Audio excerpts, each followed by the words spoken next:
Mehsana Dudhsagar dairy સામે પશુપાલકોનું સંમેલન પાટણ ગાંધીનગર મહેસાણાના પશુપાલકોનું સંમેલન પાટણ મામલતદાર દ્વારા પરવાનગી રદ કરાય પરવાનગી રદ થવા છતાં પશુપાલકોનું સંમેલન પાટણના ખાડિયા મેદાન ખાતે યોજાયું સંમેલન દૂધસાગર ડેરી સામે વિવિધ માંગણીઓને લઈને સંમેલન પાટણ જિલ્લા એનએસયુઆઈ પ્રમુખ અને બનાસકાંઠાના રહેવાસી દાદુસિંહ રાજસિંહજી ઠાકોર દ્વારા પાટણના ખાડિયા મેદાને પશુપાલક સંમેલનની માંગવામાં આવી હતી પરવાનગી પાટણ મામલતદાર દ્વારા સંમેલનની પરવાનગી આપ્યા બાદ કાયદો અને વ્યવસ્થાની પરિસ્થિતિ જોખમાય તેવી વાંધા અરજી આવતા પરવાનગી રદ કરવામાં આવી હતી। અમારા દૂધના પૈસા એમને ખાસ મળતા હે નહીં, અમારો ખર્ચો એમને મળતો નહીં, ભેંસો પાછળ અમે મરીએ તો એમને કશું મળતું છે નહીં। ભેંસોનો અમારે જે ખાણ લાવવું હોય અમારે કંઈ એના આજન વાસન કંઈ એના લાવવું હોય તો અમને ખર્ચા પૂરા થતા નથી। અમારે દૂધનો ભાવ વધારો જોવે છે, અત્યારે તો અમને 50 રૂપિયા લીટર ના આપે ભાવથી અમારે કમસે કમ 80 રૂપિયા તો જોવે ને વધારે ના પ્રોસેસ કરેલા પશુપાલકોની વેદના સાંભળવી અને પશુપાલકોની વેદના સરકાર સુધી પહોંચાડવી એ કામ કરવાનું અમારું પશુપાલકના જે અમે બનાવી છે કમિટી એ કમિટીનું છે। એટલે અમે આ વેદના પશુપાલકોની ઠેક સરકાર સુધી પહોંચાડવાના છીએ અને સરકારશ્રી અમારું વાત નહીં સાંભળે તો અમે પણ વાત કરો છો હાઈકોર્ટનો પણ સહારો લેવાના છીએ। બિલકુલ નહીં, આમાં કોઈ પાર્ટીના લેવલનું કોઈ બોર્ડ જ નથી, આ ખાલી ફક્ત ને ફક્ત પશુપાલકોનું સંમેલન છે। પરવાનગી માંગવાની જરૂર એનએસયુના પ્રમુખને કેમ? એ અહીંયા લોકલ હાજર હતા એટલે કંઈ કામ હોય તો કાગળનું કામ પોતે કરી શકે એટલા માટે પરવાનગી મને મળી છે। 2 દિવસ 3 દિવસ પહેલા મળી ગઈ છે પરવાનગી શાંતિથી, અને એ જેમના દ્વારા પણ એમને કેન્સલ કરવાનો પ્રયત્ન કર્યા છે એ ખરેખર તદ્દન ખોટું છે। હું મારી કર્મભૂમિ છે પાટણ, મારા બાપ અહીં, હું ચિઠ્ઠી પણ તમને બતાવીશ કે મારા બાપ અહીં દૂધસાગર ડેરીની અંદર દૂધ ભરાવે છે તો મને અધિકાર છે। પાટણ ખાતે પશુપાલક સંમેલન યોજાયો છે। દ્રશ્યો બતાવવા માંગીશ કે જે રીતે દૂધસાગર ડેરી સામે વિરોધ મોરચો માંડીને પશુપાલકો બેઠા છે કે પશુપાલકોને વિવિધ માંગો છે કે દૂધમાં ભાવ વધારો સહિત સાગરદારમાં જે માટીનો ભેળસેળ આવે છે તે ક્યાંક ગુણવત્તા સભર આવે। બીજી બાજુના દ્રશ્યો બતાવીશ કે જે પશુપાલકોનો જે સંમેલન યોજાય છે ત્યાં મોટી સંખ્યામાં પશુપાલક મહિલાઓ પણ જોડાઈ છે। મહત્વની વાત છે કે જ્યાં સંમેલન યોજાઈ રહ્યું છે જે સંમેલનની મંજૂરી માંગવામાં આવી હતી પરંતુ મંજૂરી ક્યાંક વાંધા અરજી થવાના કારણે મામલતદાર પાટણ દ્વારા આ સંમેલનની મંજૂરી રદ કરવામાં આવી છે। પરંતુ તેમ છતાં પશુપાલકો પોતાના જે વિરોધ સંમેલન યોજીને જે પોતાની વિસ્તૃત ચર્ચાઓ કરવાની તે ચર્ચાઓ હાલની સ્થિતિએ સંમેલન યોજીને કરી રહ્યા છે। બીજી બાજુ પોલીસનો પણ સમગ્ર જે જગ્યાએ સંમેલન છે ત્યાં ચાલતો બંદોબસ્ત ગોઠવી દેવામાં આવ્યો છે। મહત્વની વાત છે કે અગાઉ પ્રથમ હારીજ ખાતે આ રીતે સંમેલન યોજાઈને પશુપાલકો દ્વારા પોતાની માંગને લઈને દૂધ તોડીને વિરોધ પ્રદર્શન કરવામાં આવ્યું હતું। આજ રોજ પાટણ ખાતે પણ પશુપાલકો દ્વારા સંમેલનની પરવાનગી રદ કરવામાં આવી છે, તેમ છતાં પણ પશુપાલકો એક મન થઈને એક જગ્યાએ એકઠા થઈને હાલ સંમેલન યોજી રહ્યા છે। મહત્વની વાત છે કે દૂધસાગર ડેરી સામે જે રીતે પશુપાલકોની જે વિવિધ માંગો છે દૂધના ભાવ વધારો, જે પાવડરમાં પાવડર પકડાયો હતો, જે સાગરદાણા આવે છે સાગરદાણાની જે ગુણવત્તાનો જે મળે તેવી માંગો સાથે હાલ પાટણ ખાતે પશુપાલકોએ સંમેલન યોજ્યું છે। અશરફ ખાન, ન્યૂઝ 18 પાટણ। પાટણમાં દૂધસાગર ડેરી સામે પશુપાલકોનું સંમેલન યોજાયું હતું। દૂધ ઢોળે તે પહેલા પશુપાલકોની પોલીસે કરી છે અટકાયત। પશુપાલકોની પોલીસે અટકાયત કરી તો પશુપાલકોના આંદોલન મામલે દૂધસાગર ડેરીના ડિરેક્ટરનું નિવેદન સામે આવ્યું છે। તેમણે ડેરીને બદનામ કરનાર આરોપ લગાવ્યો છે, સાથે જ ભાડુતી માણસો બોલાવી સંમેલન યોજાતો હોવાનો પણ આરોપ લગાવ્યો છે। આટલો સમય આ લોકોને ભ્રષ્ટાચાર કે કંઈ કશું દેખાતું નહોતું, હવે ચૂંટણી ટૂંક સમયમાં જ છે તો પછી બધા ક્યાંથી એ પણ બોર્ડમાં એ અમારા જે છે લોકો એ બોર્ડમાં છે, કોઈ દાડો વિરોધ પ્રદર્શન કર્યું નહીં, કોઈ દાડો બોર્ડમાં વિરોધ અરજી આલી નહીં કે જે પણ બહારથી પબ્લિક લાવવામાં આવે છે। કોઈ ડેરીનો અમારો પ્રમુખ મંત્રી યા તો અમારા કોઈ સરકારી આગેવાને સહકારના પણ તેઓ નહોતા, અને ભાડુતી માણસો દર વખત મિટિંગમાં આવું હારીજે પહેલાં બનેલું છે। આજે પણ જે માણસો આવ્યા છે એ બધા ભાડુતી જ છે।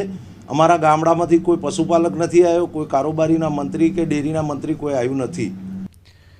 આ તરફ વડોદરામાં ટ્રાફિક પોલીસની બેવડી નીતિ હોવાની વાહન ચાલકોમાં બૂમ ઉઠી છે। પોલીસ માત્ર 2 વ્હીલર ચાલકોને જ દંડ ફટકારે છે અને બેફામ ચાલતી રિક્ષાઓને કોઈ દંડ ફટકારવામાં ન આવતો હોવાની સ્થાનિકોની ફરિયાદ છે। એસીપી પશ્ચિમની ઓફિસ નજીક જ રિક્ષા ચાલકો બેફામ બન્યા છે। રોડ પર આડેધડ રિક્ષા પાર્કિંગ, ઓવરલોડ પેસેન્જરોનો રાફડો ફાટ્યો છે। ટ્રાફિક જવાનો હાજર છતાં આંખ આડા કાન કરી રહ્યા હોવાનો પણ રોષ વ્યક્ત કરવામાં આવ્યો છે।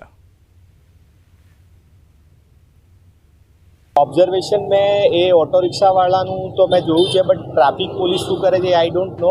હા, એ મેં નોર્મલી જોયું છે કે ક્યારેય ટ્રાફિક પોલીસવાળા ઓટો રિક્ષાવાળાને નહીં હોલ્ડ કરે. જે ટુ વ્હીલર્સના રૂલ્સ છે એના લીધે ટુ વ્હીલર્સને તો જુએ છે કે તમારી પાસે શું નથી, એ ઓબ્ઝર્વ કરે છે. આગળ દર તો ઉભો રહું ઠીક છે, 5 ને 10 આગળ બેસાડેલા હોય, ગમે ત્યારે હોય, કોઈ ગમે તે કોઈ નહીં, કોઈ સિગ્નલ નહીં, કશું જ નહીં, આડેધડ જવું બધું એ રીતે બિંદાસ. કશું જ એ વાતમાં જરા પણ તથ્ય નથી, કારણ કે છેલ્લા વર્ષમાં 2000 જેટલી રિક્ષાઓ, ચાલુ વર્ષમાં હજુ આપણે વર્ષ પૂરું નથી કર્યું, 2000 જેટલી રિક્ષાઓ વિરુદ્ધમાં કાર્યવાહી કરી છે. હાલ પણ કાર્યવાહી ચાલુ છે, ભવિષ્યમાં પણ ચાલુ રહેશે. નાગરિકોનો રોષ જોતા રાજ્ય સરકારે હાલ પૂરતી જે વાહન ચાલકો છે તેમને હેલ્મેટથી મુક્તિ આપી છે, પરંતુ વડોદરા શહેર ટ્રાફિક પોલીસ જે છે તે રાજ્ય સરકારને ઉપરવટ જઈને એક એવી હટ પકડીને બેઠી છે કે આગામી 30 તારીખ બાદથી જે ટુ વ્હીલર ચાલક છે તેમને ફરજિયાત હેલ્મેટ જે છે તે પહેરવું પડશે, અને જો કોઈ હેલ્મેટ નહીં પહેરે તો તેની સામે દંડાત્મક કાર્યવાહી જે છે તે કરવામાં આવશે. ત્યારે વડોદરા શહેર ટ્રાફિક પોલીસની જે બેવડી નીતિ છે તે અહીંયા જોઈ શકાય છે. આ સ્ટેશન વિસ્તાર છે અને સામાન્ય રીતે સૌ કોઈ જાણે છે કે સ્ટેશન વિસ્તારમાં સૌથી વધુ મુસાફરોનો ધસારો રહેતો હોય છે. ત્યારે સ્ટેશન વિસ્તારમાં જે રિક્ષા ચાલકો છે તેઓ બેફામ બન્યા છે. આડેધડ પોતાની રિક્ષા જે છે તે રસ્તાની વચ્ચોવચ પાર્ક કરી દે છે અને ટ્રાફિકને અડચણરૂપ જે છે તે રિક્ષા ચાલકો થાય છે. બીજી મહત્ત્વની વાત છે કે અહીંયાથી થોડેક દૂર ટ્રાફિક એસીબી પશ્ચિમ ડીએમ વ્યાસની કચેરી આવેલી છે, પરંતુ એસીબી પશ્ચિમને ટુ વ્હીલર ચાલકો દેખાય છે, પરંતુ આ જે થ્રી વ્હીલર એટલે કે રિક્ષા ચાલકો છે તે દેખાતા નથી. એના કારણે જ આ રિક્ષા ચાલકો બેફામ બન્યા છે. અને દ્રશ્યોમાં પણ જોઈ શકાશે કે રિક્ષા સ્ટેન્ડની આ જગ્યા પર ફાળવણી ન હોવા છતાં જે રિક્ષાઓ છે તે રોડ પર ઊભી રાખવામાં આવે છે. અને ક્યાંક ને ક્યાંક આના માટે વડોદરા શહેર ટ્રાફિક પોલીસ જ જવાબદાર છે, કારણ કે ટ્રાફિક પોલીસને માત્ર ટુ વ્હીલર ચાલકો પાસેથી દંડ વસૂલવામાં રસ છે અને હેલ્મેટના ઓથા હેઠળ ઉઘરાણી કરવામાં રસ છે. ત્યારે આવા બેફામ બનેલા રિક્ષા ચાલકો સામે વડોદરા શહેર ટ્રાફિક પોલીસ જે છે તે લાચાર હોય તેમ લાગી રહ્યું છે, કારણ કે જો વડોદરા શહેર ટ્રાફિક પોલીસ રિક્ષા ચાલકો સામે લાચાર ન હોય તો પછી તેમની સામે કાર્યવાહી કેમ નથી કરતી, તે સૌથી મોટો સવાલ જે છે તે અહીંયા ઉઠવા પામી રહ્યો છે. હાર્દિક દીક્ષિત, ન્યૂઝ 18 ગુજરાતી, વડોદરા. કચ્છથી સમાચાર. મુન્દ્રા પોર્ટ પર કન્ટેનર પલટી ગયું છે. ખાદ્ય તેલ ભરેલા કન્ટેનર પલટી મારી લોકોએ ખાદ્ય તેલ લેવા પડાપડી કરી. મુન્દ્રા પોર્ટ રોડ પર કન્ટેનર ટ્રક પલટી મારી ગયું હતું. માનસી સર્કલ પાસે સર્જાયો હતો આ અકસ્માત કે જેમાં આખું જે ટ્રકનું કન્ટેનર પલટી મારી જવાને કારણે તેલ રસ્તા પર જોવા મળી રહ્યું હતું. લોકો આ તેલ લેવા માટે પડાપડી કરતા પણ નજરે પડી રહ્યા છે.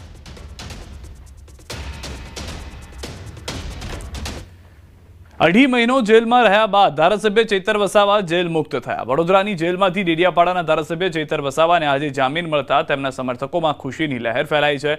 કોર્ટના આદેશ બાદ ચૈતર વસાવાની જેલમાંથી મુક્તિ થતા તેમના સગા, કાર્યકરો અને સમર્થકો મોટી સંખ્યામાં હાજર રહ્યા. જેલ મુક્તિ બાદ પહેલી જ વાર નર્મદાના રાજપીપળામાં આવેલ પ્રસિદ્ધ હરસિદ્ધિ માતાજીના મંદિરે દર્શન પોતાના પરિવાર અને સમર્થકો સાથે કર્યા અને મંદિર પાસે એમને મીડિયાને પહેલીવાર પ્રતિક્રિયામાં વસાવાએ સ્પષ્ટ કર્યું કે તેઓ પોતાના મત વિસ્તારમાં જઈ શકશે નહીં, છતાં વિસ્તારમાં ઊભી થતી દરેક સમસ્યાનું નિરાકરણ લાવવા માટે પ્રતિબદ્ધ છે. 80 દિવસ બાદ નામદાર હાઈકોર્ટે હુકમ કર્યો અને મને શરતી જામીન મળ્યા છે, ત્યારે આજે હું બહાર આવીને મને આવકારવા માટે અમારા આગેવાનો અને સમાજના પરિવારના બધા આવ્યા છે. ત્યારે આજનો દિવસ એ સારો દિવસ છે અને મારા પર જે ભરોસો આ લોકો મૂકે છે તે વિશ્વાસ આવનારા દિવસોમાં કાયમ રહે એટલી શક્તિ માતાજી આપે, પ્રકૃતિ મને આપે, એ પ્રાર્થના કરવા માટે આજે અમે મંદિરે આવ્યા છીએ.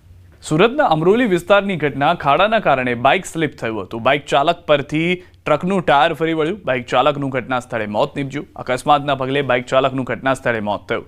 સમગ્ર ઘટનાના સીસીટીવી પણ જોવા મળ્યા છે. સુરતથી વધુ એક મહત્વના સમાચાર. બાઇક ચોરીની ધરપકડ. આરોપી 6 બાઇકની ચોરી કરી હોવાનો ખુલાસો થયો છે. રોજગારી ન હોવાથી ચોરીના રવાડે ચડ્યો હતો. જીગર સરવૈયાની સિંગણપુર પોલીસે ધરપકડ કરી છે. બીઆરટીએસ પાસે આવેલા તળાવ નજીક છુપાવ્યા હતા બાઇક.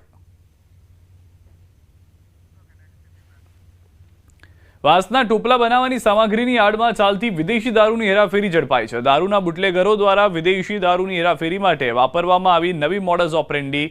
પાટણ જિલ્લા એલસીબીએ વિદેશી દારૂની હેરાફેરી કરતી ગાડી ઝડપી પાડી. સિદ્ધપુરના સુજાનપુર પાટિયા પાસેથી વિદેશી દારૂની હેરાફેરી કરતું પિકઅપ ડાલુ પકડવામાં આવ્યું.